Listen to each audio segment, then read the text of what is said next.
my dears, and welcome back to my corner of the internet. I'm Shannon, and this is day 19 of Vlogmas. Today I'm going to be doing a book talk where I am kind of reading outside of my comfort zone. I read this book here, Christmas of Love by Erin Wright, and I just kind of came across it because I had the idea that I wanted to read, first of all, another Christmas book this year. And with our province being sort of in lockdown, it's hard to just go out to a store and grab one.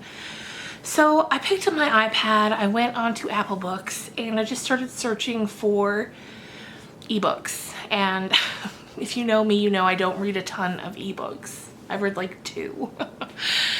But you know, times, they are a-changin', and so I thought I would read an ebook, one that I wouldn't normally gravitate toward in a store.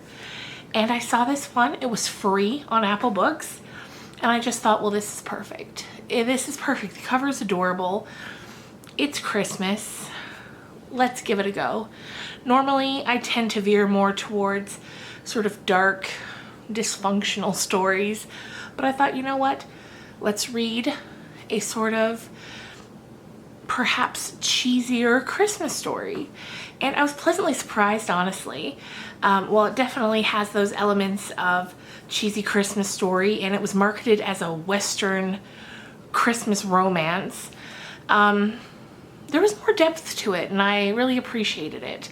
So we're just going to get on into it. There's going to be spoilers here, so as we move on, not at the beginning. I'll try to give you a warning before I get into the spoilers, but let's just talk about it.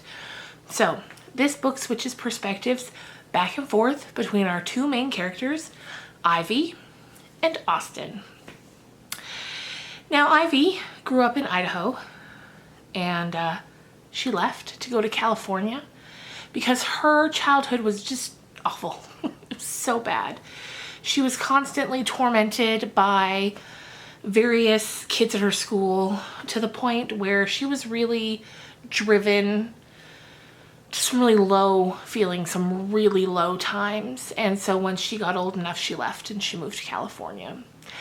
She's an artist. She kind of moved to California with this hope, with this dream of becoming a famous abstract artist. And so off she went, but unfortunately those dreams didn't quite come true, at least not in the way she had hoped. She found herself really struggling, and she had to take a job as a waitress at a diner. But she didn't tell her parents that. She didn't want to admit to them that it wasn't all she had hoped it would be. And so she kind of lied to them about the kind of life she was living. And whenever she would be invited to an art gallery showing, even though she was like bottom of the docket, she'd reprint flyers where she'd put her name at the top and post it to Facebook so her friends and family could see that. And then we meet Austin. He's recently moved to Idaho because when we're starting the book, Ivy is back home to her small town in Idaho. I can't remember the name of the town, but she's home because it's her parents' anniversary, so they're having a party. So Austin has recently moved there. Mainly he moves there because he was friends in college with a guy who lived there and who's also Ivy's sister's boyfriend, so that's kind of how they all know each other. And he has a job, which I can't quite remember what that is. It's something I'd never heard of before, some sort of business job, but he's also a cowboy, which I've never read a Western before. But I live in a prairie province. I live in Alberta. So, I mean, if you're gonna read about cowboys, here's the place to do it because we have plenty of our own. So yeah, he's a cowboy. He's new to town. We get the feeling right off the bat, or we don't get the feeling, we're told that he had a bad breakup. When we're reading the chapters from his perspective, he's like, I don't want a relationship. I want to be alone. I'm not having my heart broken ever again. That was awful. It was terrible. I'm never doing it again.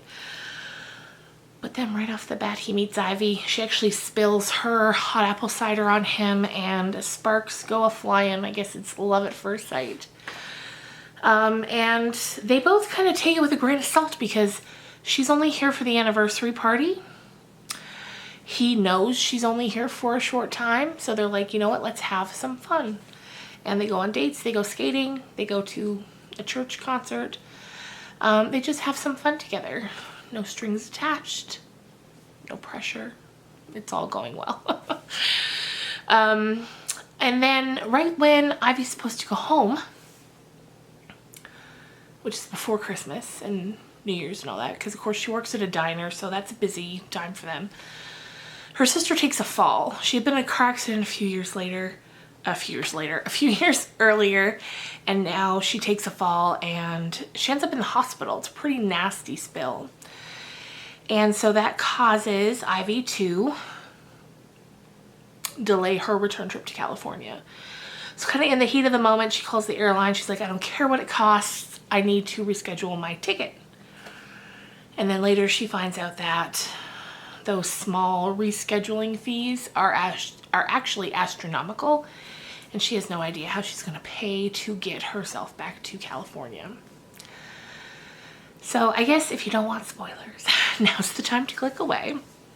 But it ends up, she stays for, I think it ends up being 3 weeks at first, like 3 whole weeks before she really starts to panic about how she's going to get back to California. As time goes by, Christmas comes and goes. Austin gives Ivy this beautiful Christmas gift of leather gloves with cashmere inside, because the kind of running joke was whenever they would do anything, she never had any gloves. Because where she came from, California, she'd only been coming for a couple of days. She didn't really pack any heavy winter clothes. So he gives her these beautiful gloves, and then they just kind of continue spending time together during the limited time that they believe they have together. He's happy that she's staying a little longer. She's also happy, although she's also stressed because, like I said, she has no idea how she's going back to California once this is over and her sister's doing well and the new year passes. So eventually it gets to the point where her and Austin take their relationship to the next level and they get physically intimate with each other. And then the next day she just bails on him. First thing in the morning, she just leaves. And it's because just the stress of not knowing what to do gets the better of her. And of course, throughout these 3 weeks together, they had shared a lot with each other, a lot of personal information about each other. She had told him about the dark thoughts she had had because of her bullies in high school. And he had told her about the really intense details of his previous relationship that had led him to kind of not wanting to get into a relationship ever again, which was that his previous girlfriend, who he was with for 5 years, she's with him for 5 years because during all that time she thinks that he's going to inherit the second biggest farm in the state or something like that. And it ends up that his parents get a divorce and they sell off the farm. And so once she learns that the farm is no longer going to be inherited by him, she leaves him. And then shortly thereafter, he finds out that she has started to date the son of the man who bought the farm. So it becomes very clear that she was nothing but a gold digger and never really had any genuine feelings for him. So Ivy has reached the point where she knows she needs to tell people the truth about her life back in California. So she starts with her parents. And she tells them, her parents and her sister, she tells them the whole thing about how the art didn't work out for her, not the abstract art anyway, which we later find out that wasn't even her strong suit as an artist. It was just what she wanted to do. And they, of course, it's her parents and her sister. They love her unconditionally. And they tell her, you know what, it's going to be okay. We can either help you with money to get back to California, or we can help you set up a life here, whatever you want. So next she has to tell Austin, and he is immediately enraged by the lies. Even though she tries to tell me, I wasn't lying to you, I was lying to everyone, as though that would hopefully make the blow a little softer. But because of everything he had been through with Monica, it did not help. matters at all. So he tells her to leave. She does, even though that night she had brought him a painting that she had done, a landscape painting of Idaho, or of their town or whatever, the mountains, with him on a horse, and it's beautiful, and she's like, maybe this is my thing, like painting landscapes and people. And he loves the painting at first before she tells him everything, and then once she's confessed everything, he tells her to leave. And that's really the end of their relationship for now. And then 3 months pass. He goes into the local trinket shop. It's called like Once Upon a Trinket, which is a cute name, honestly. And he notices the cashier just like eyeballing him while he's walking around the store looking for a present for his secretary. And eventually he's like, do I have something on my face? And she's like, no, it's just, I can't believe it's you. We have all of the paintings at the front of the store. And he's like, what are you talking about? And she shows him that Ivy had been painting a lot of paintings of the scenery and of him, which honestly is a little creepy. Like, just paint the scenery, but she kept putting him into these paintings. But he's kind of touched by it, and later he goes to her house, and they talk and they reconcile, and they decide they're gonna give it another try. He, right off the bat, invites her to move from her parents' house into his home, but she says, no, I want to see if I can support myself first with this art. Ask me again later, which I liked. I liked that a lot. And then right at the end of the book, so that's the end of the story. Then right at the end of the book, there's an author's note. If you saw the vlogs a few days ago, you saw when I showed you the cover, it says like updated and revised. So there's a note about that. And the author says she's only ever revised 2 books like post-publication in her career, this of course being one of them. And while she doesn't get too much into details,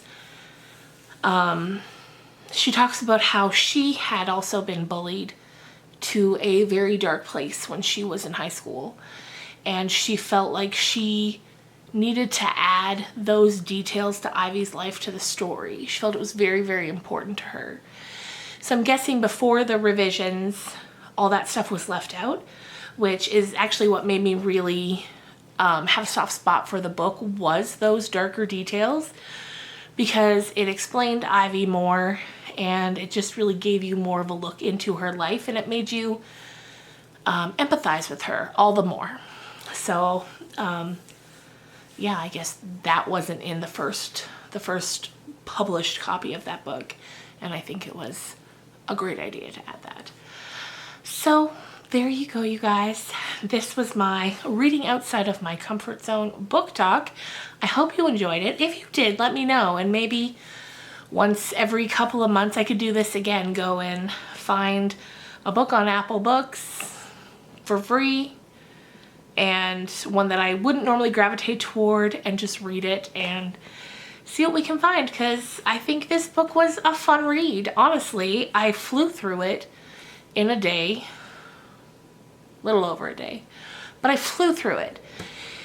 And that's impressive because during the past couple of months here with COVID, I've really been lagging in my reading, probably because so much of the subject matter I read about is so heavy that it's just hard to get through. And this I just plowed through. It was fun, it was festive, and it was well written. So I gave it 2 thumbs up. Especially if you know you love those kind of romance books. If you're a romance reader or a Western romance reader, you definitely love this. If you're looking for something light and festive, you'd also probably love it. So that's my thoughts. Anyway, I hope you guys are having a great weekend, and I will see you all tomorrow. Bye.